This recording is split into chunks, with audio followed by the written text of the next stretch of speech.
which it is. But for me, I think it's more than that. It's like a human being issue, or it's a human being opportunity.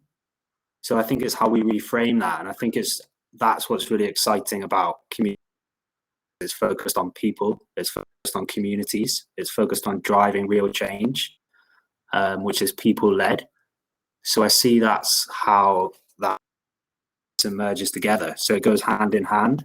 So I think that sort of planetary health and human health aspect go hand in hand, and it's not a separate thing that we need to be thinking about. It's a holistic, interconnected system and ways of working. So I think that's a real opportunity, you know, and it's about how that, yeah, we might need economic growth, but it's economic growth within the planetary and within our Earth system. Yeah. So I think that's what we're keen to bounce some ideas off each other and explore further. And specifically around that, then, purchasing habits of organisations, you know, what's that got to do with it? I think it's got so much to do with it. You know, we talk about declaring a climate emergency and organisations coming out and saying they're going to be net zero 2050 or 2030, hopefully. You know, in a simplistic form, that's broken down into like looking at our carbon footprint, which we can have scope 1, scope 3. And scope 3 is about purchasing. It's about what we buy. It's about procurement. It's often the bit which is missed. So the university's announced to be net zero by 2025, but that only takes into account scope 1 and scope 2. And it doesn't include scope 3 emissions, which is everything that we buy and everything that we purchase in our supply chain. So included within, and that's why it's so essential, because it's the hardest thing, but that also signifies that it's really important and it's a real opportunity for change.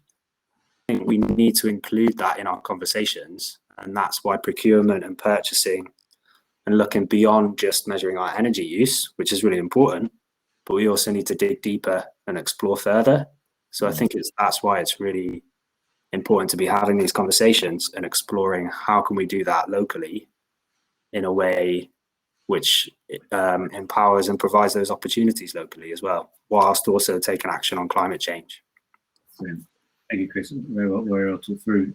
So turning to you, Jane, Doughnut Economics. I hear you know what it's all about, and so you can explain it to me in the audience, you know, and how it fits into this agenda. Yeah, Dan, you can read the book. Good. So Doughnut Economics, it's a framework. It's a tool. It's something that is being adapted and used all around the world, and it's based on Kate Raworth's principles of how to think like a 21st century economist. Essentially, it's really all about balance and not growth, just to echo what Chris was saying and people in the previous panel. So it puts, so imagine 2 rings. You've got the ecological ceiling in the outer ring and the social foundation on the inner ring. And between them, there are 22 very complicated and interrelated systems that are called domains. But essentially what the Doughnut does is it makes a complex system accessible. It's kind of like a helicopter view, I guess, of multiple systems and the complex adaptive system that contains all of them. That's kind of a short answer. Okay, yeah, well, okay, well, no, let's go with that. And so in Devon, the Devon Doughnut, so taking that, okay, making it complex simple, because, you know, it is huge. There are so many different areas around this. What does that translate into then? Okay, Devon Doughnut, what is going on there? What is the reasoning behind it, and the how, as you said earlier? Yeah, okay. So a tiny bit of history. Where it came from was the Regenerate Devon Summit. So over 600 people participated in that. You know, we as an organization, we could feel that the vitality in that session was palpable. So we wondered what we could do to help. And we set up something called Coffee and Donuts, which is a series of sessions over time. And why I mention that is because that kind of commitment over time to create a space where people can come together and really work through something is a vital part of the how. So we began with a question, which was, you know, could the donut provide a picture of how Devon is faring ecologically and economically? And would it be useful? Would it be useful to people living and working here? And if so, how and to do what? So rather than just grabbing hold of something and going with it, we decided to sort of start from scratch. So with the collective, we're called the Devon Doughnut Collective. We're up to about 90 people now, who are all pretty invested in the process. Yeah. We've created our own indicators and our own thresholds. I don't want to get too complicated here, but essentially what we're trying to do is close that gap between the policymakers and citizens. And it really can't be one or the other. So yes, it's really going to take a mix of things. This is a tool. It's not the sort of miracle answer, but it is a really good way to bring people together, to see the systems, to learn together, and that's, I guess, what we're facilitating. So it's like, you know, and if you can create that mutual framework for different, you know, people to kind of operate in, and as you say, set measures and indicators and measure progress and change and all of that, then that's you know, because the most important thing is the collaboration, getting the buy-in, but you know, but that commonality across that. No, I get that. Okay, thank you, Jane. So coming to you, Greg, I think this has been mentioned a couple of times already today in terms of the Southwest Food Hub. So could you explain what it is and again how it supports community welfare? Yeah, sure. I mean, it's been laid out by government since 2014 that there's ambition to open up public sector procurement to more small and medium-sized enterprises. And between then and now, it's proved quite difficult to do that in a practical sense. But there was a small pilot run in Bath and North East Somerset where they used a technology platform to see if they could shorten the supply chains and work far more in a process with local suppliers, with a central hub supplying into about 80 schools with local fresh produce, supplemented by some staple items that needed to come from further afield. The pilot was proved successful, and so the government's buying arm Crown Commercial Services have laid out a plan to launch a larger scale pilot in the southwest of England, stretching from Gloucestershire down to Cornwall. And the idea is that platform will at one end enable suppliers of all shapes and sizes versus a specification, so meeting food safety accreditations that should be expected. They can enter a platform and effectively become a supplier. And at the other end, the anchor institutions, the public sector buyers, can make informed decisions on how they want to buy, and that might still be, that they want to buy cheapest on display, or it might be that they want to make some of their own rules around the distances or the carbon footprints or the environmental impacts or organic or purple carrots or so on and so forth. So there'll be a number of filters, so it gives more flexibility at both ends of the chain. And then the cute bit done by the technology really is consolidating the goods, so you can work on an aggregated supply. So therefore, not one supplier needs to supply the whole requirement, which that's why it opens up for small suppliers. And it's also a dynamic system whereby people don't have to commit to a 2, 3, 4, 5 year contract. In most cases it'll be dynamic. In some cases there'll be mini competitions run on some commodity style lines. So that's the system that's being brought together by government. And the Southwest Food Hub has been brought together to make sure that the region is ready to make the most of that, really. And that means engaging and informing both suppliers and buyers of what it's all about and how they might get involved. And then as we get towards it going live in early 2022, is helping them to get involved, to access the platform. In the meantime, checking what the balance between supply and demand is to make sure we're managing expectations according to that. And then, that's just the start point, because obviously, this is something that's hopefully a change forever. We can make a success of the pilot. We can certainly continue to keep the volumes flowing through the platform, hope to facilitate that. And then the idea is that government, Crown Commercial Services, then get to roll that nationally if it works. Yeah, amazing. I want to just pings off in your mind, isn't it, in terms of how all these things are connected. Because, okay, so if you have local supply chains, better environmental impact. If you're having local quality food in terms of our diets, and schools are buying into this, that means our young people. If you're setting up methods that build in resilience, because you have a variety of suppliers that are on your doorstep or closer, and you're building long-term relationships with them as well, rather than just going for the cheap.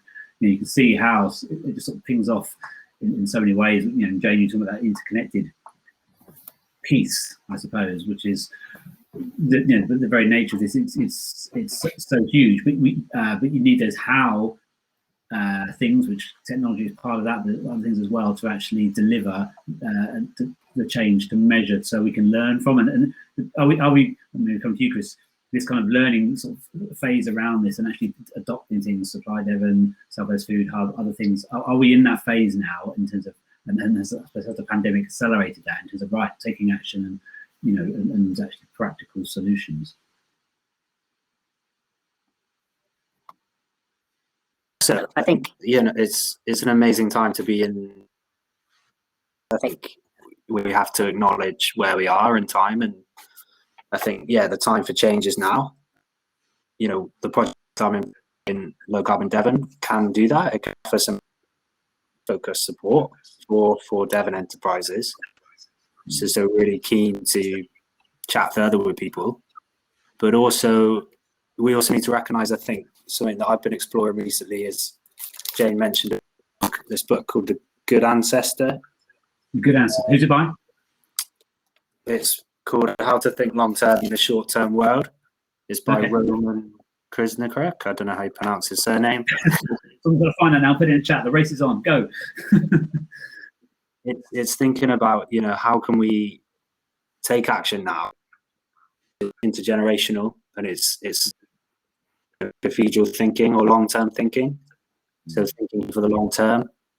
And a great example is Good Energy, the energy company, have just set up a Good Futures board where they invite school children to be part of their board of directors.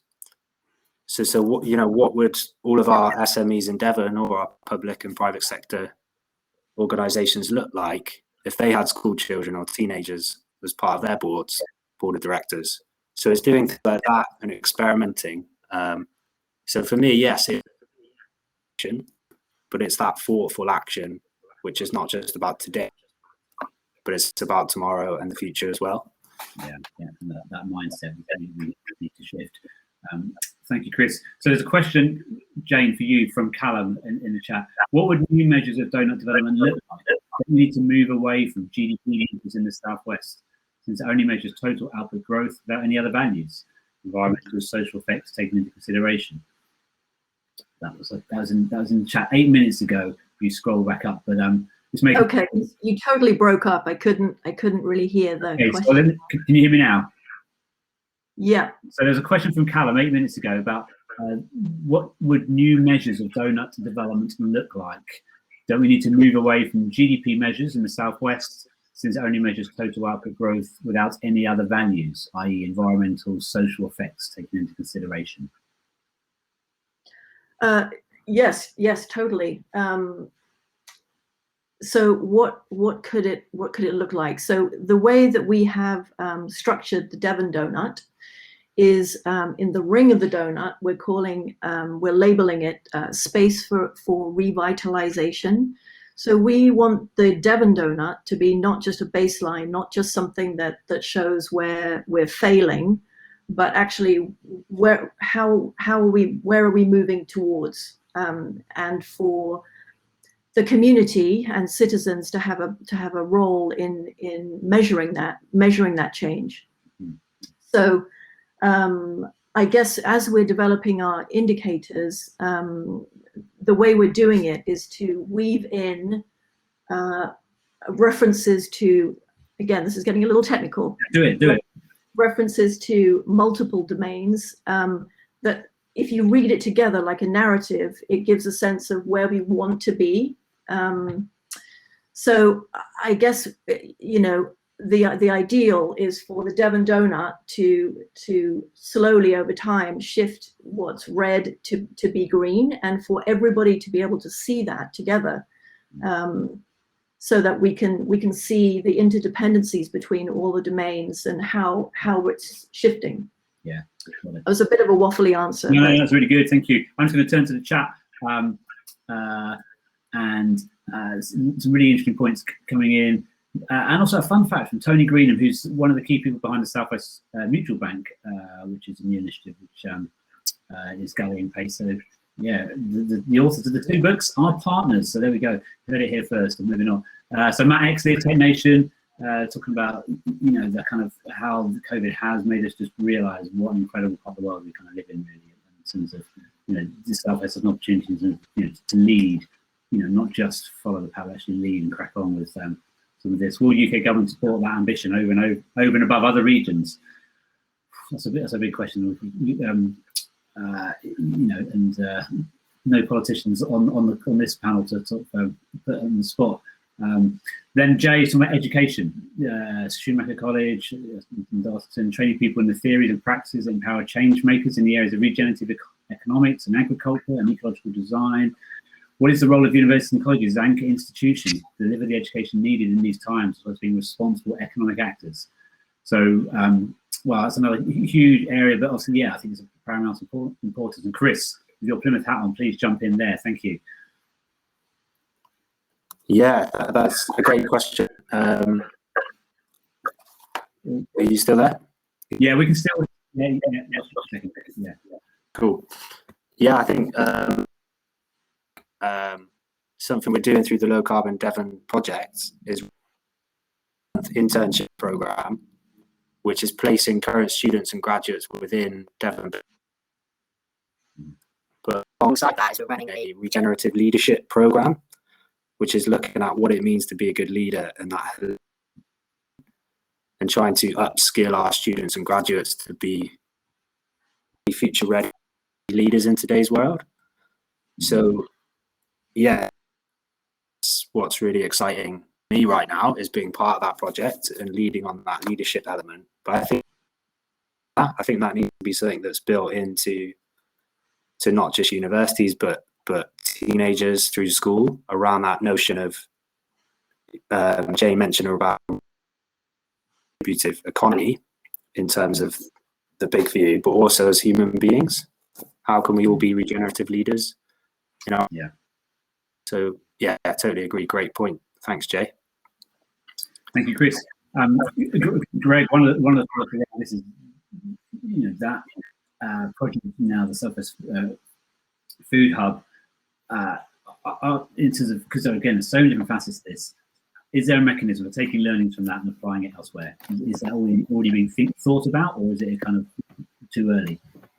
I lost a little bit the first bit. I think you asked, is the Southwest Food Hub, is what we do here going to be replicated in other regions? Yeah. Well, no, I think I'm more interested in the Southwest in terms of the learnings that the journey you're going through. Okay. You know, other sectors, other parts. Yeah. Change, you know, how do we kind of spread the good practice? Yeah, very much so. I mean, you know, I've been involved in a couple of days of discussions about the food system in the UK, and you know, I think we have had some shocks over recent times, and we're at a very sort of unique time where there is opportunity for change, but much needed change. You know, we've got some significant issues, including poverty. You know, there are 8 million people not getting enough food to eat. You know, there's £10 million spent on food that goes to waste. You know, 1 in 4 adults is obese. So there are some significant issues in the food sector. And I think if, like has happened in other countries, if we can use our public sector and play back to them, you know, things like, you know, public money for public goods, and ask them to step up and put money back into the economies through into the communities, that's a start point to setting examples to what can happen outside, because, you know, this is public sector spends over £2 billion a year on food and drink. So therefore that's a good start point, but the example can definitely be applied into the private sector through, you know, similar platforms. Why not? Yeah, so supply Devon being an example of that. So Andy Johnson has put in the chat, £1 spent in a supermarket leaves 26 pence in the local economy. £1 spent on local food in a farmer's market or similar results in a £2.50 so taken in the economy. We have a leaky basket, and localising supply will help keep money here longer. Thank you for that, Andy. So, and other people talk about, measuring happiness and gross national happiness and Bhutan is an example. I think we should end a kind of before the networking kind of opens and people can go and have one-to-one chats with different people from across this collaborative space. A kind of one really kind of thing that you're excited about, perhaps in terms of the months ahead on this journey. It could be specific to your organisation, or big picture, or something local. Just an example, something that sort of perhaps has emerged in these previous months, but something that you're excited about as part of this journey. Everyone's looking desperate to leap into that one. Jane.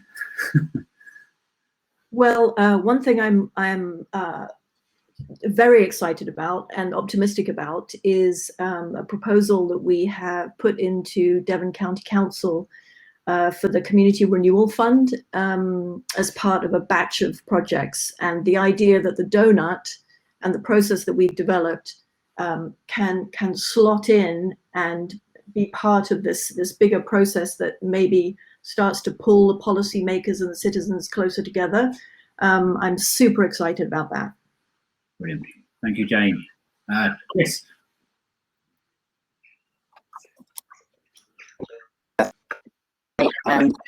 For me, I'm super excited about something at the university. We've got something called the Sustainable Earth Conference happening on the 24th and 25th of June. And you're all invited, and that's a 2-day conference bringing everyone together, online space to explore how we can take action on the climate challenge. And I think for me, that's what's exciting me. It's about exploring this bigger picture vision, but also how do we put that into practice? So for me, there's no point talking about the future if it doesn't lead to action today. So that's what I'm really excited about. Yeah, it almost feels like we know a lot of the why, and it's the how that is the priority. And Greg, coming to you. People who know me know I get pretty excited about everything, really. But I think what's really inspiring in our world really is that there seems to be a sort of a meeting of minds in this space, and not just from any particular angle, but in terms of a lot of relevant stakeholders and also government. I think that there is a strong, especially in the Southwest, there's a strong force coming from our local politicians acknowledging that actually, local food, we need to use it or lose it, and I think they're very much let's try and use it at the moment. So I just want to keep that message and turn it into action. Yeah, thank you, Greg. Really interesting. I'm just going to draw people's attention to the poll, because a second poll was launched a few minutes ago, which I didn't mention, to deeply engrossed in the conversation. But thank you, Steve, for pointing people towards that. So, is your organisation likely to take action to boost community wealth building? And currently, it's changing. 53.8% saying definitely, 38% saying probably. So that's what's that? That's 90% on this call. We've got a committed, supportive audience, but 6.7% probably not. So someone's put that, but and it shows how that it's everyone's on this journey, but that piece around engaging people, because for councils to make the right decisions in terms of local decisions for the food hub, it's the politicians know that my community, this is what they're saying. Look at the community groups that are happening. Look at the letters I'm getting, the emails I'm getting. Look at actually it all kind of ties in so many different ways. And because organisations make decisions, still people making those decisions, and there's leaders of those public sector and private sector, and they live in our communities. And so actually, in terms of circular and all joined up, Jane, that you described very well at the start in terms of the Doughnut Economics. In terms of how we live and how we work, and where we live and where we work, where our children go to school, etc., etc. That enmeshed network is incredible. And what's really exciting from this discussion and the one before is there are so many different facets to this, and it can be scary and overwhelming. But actually, there are so many different committed people doing things in different ways. And I suppose one of the challenges is educating and letting government know and other stakeholders. Actually, there is so much going on. You know, Southwest is not a place of huge organisations and a huge voice. It's lots of little voices often, and lots of smaller communities and organisations. But that collective is something that feels like it's drawing together. So that's really exciting. So, so thank you, everyone. Thanks, Chris. Thanks, Jane. Thanks, Greg. Thank you for the audience as well, and for all the conversations and chat and the links and anyone storytelling and sharing visions. So that's thank you, Chris, for that. We had this platform for another half an hour. For those who have to stay around and want to make use of the networking, you can literally go there. My colleague Joe just describes it as a tumble dryer, in terms of you go in, you're thrown into the one-to-one with someone, and then there's a clock that ticks down in the corner. But you can chat and connect and have conversations spinning off from the conversations we've, all these different topics we've just touched on. So do hang around if you can and take part in that. Thank you to Supply Devon for organising this. Thank you to Tech Southwest for facilitating it and bringing that side to it. And thank you everyone for being part of it. And let's keep the conversation going in all the different ways that we can. So we're open to about 3:30 on this platform. And click on networking and try it. It's fun, honest. Thank you, everyone. And thanks, Greg. Thanks, Chris, Jane, and the previous panel as well. And see you in the networking.